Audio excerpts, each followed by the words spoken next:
Hello, my foodie and not so foodie friends. My name is Nagori, and I'm going to be your very own food nerd because the supermarket is my favorite place to be and the product labels are my favorite things to read. Through this series, I'm going to bring you all the facts, information, news, and know hows from the world of food tech.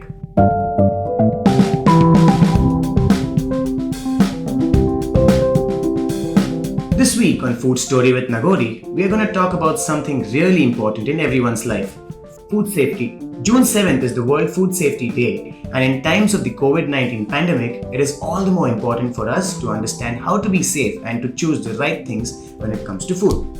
There are certain things that I follow myself which I feel are all relevant for you as well. Number 1. Eat local. Like our Prime Minister mentioned in his speech, we gotta be vocal for local now more than ever. I urge you to buy local stuff and not indulge in food products that have traveled across the country to reach you.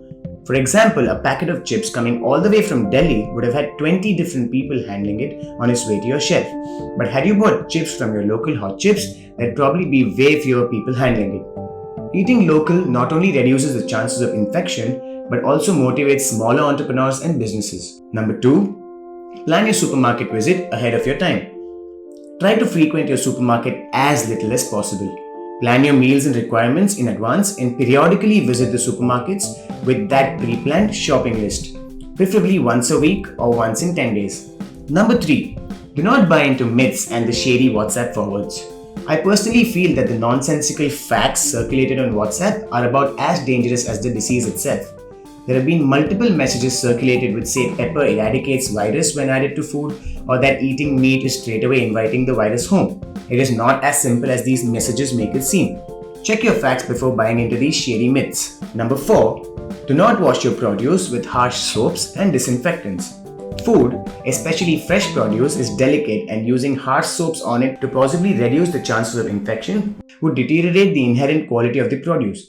Rather, just soak it in lukewarm water with some salt, baking soda, or apple cider vinegar, and try to be as organic as possible. Number 5.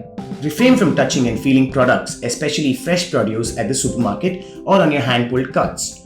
This will not only help you protect from infection, but also prevent you from transferring it to someone else if you're a carrier. You don't want to be a troublemaker in these tricky times, do you? Number 6. Cook at home or order in from your trusted places. Give up your experimental traits and stick to the basics in the pandemic. Nothing is as safe as cooking at home, but if you need to order in, do it only from the places whose hygiene you trust or the ones that services like Swiggy and Zomato promote with their hygiene ratings. Number 7. Indulge in immunity boosting snacks. It is time to up your armor against the invisible enemy.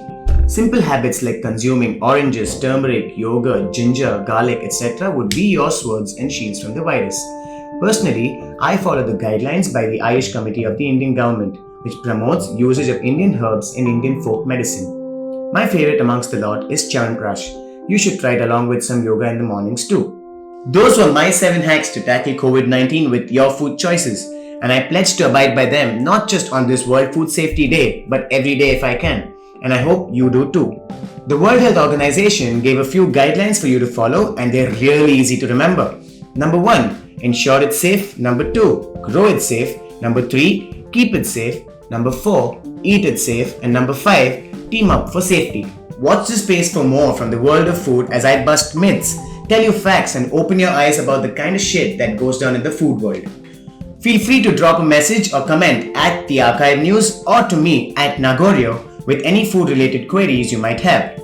Stay tuned to Food Story with Nagori at the Archive.